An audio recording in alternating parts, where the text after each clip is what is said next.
আর dear viewers, আমাদের অনেকেরই মাথায় চুল পড়ে যায়, মাথার চুল পেকে যায়, চুল যে পড়ে যায় এটা খুব বেশি বড় ধরনের প্যারা। এখন আমরা অনেকেই অনেক ওষুধ খাই, যেমন ভিটামিন ই ক্যাপসুল খাই, তারপরে বায়োটিন গ্রুপের ওষুধ খাই, এরকম মাল্টিভিটামিন খাই। তো যাই হোক, আপনার মাথার চুলটা কেন পড়ে এটা আপনি আগে জানুন।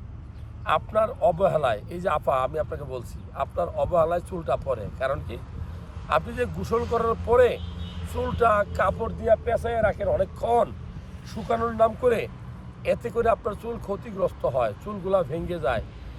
তারপরে আপনি যে শ্যাম্পু ব্যবহার করেন, সাবান ব্যবহার করেন, চুলগুলা রুক্ষ হয় যদি কন্ডিশনার না ব্যবহার করেন।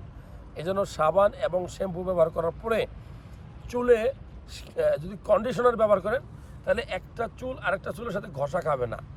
চুল কিন্তু প্রোটিন, এটা ঘষা খেয়ে কিন্তু নষ্ট হয়।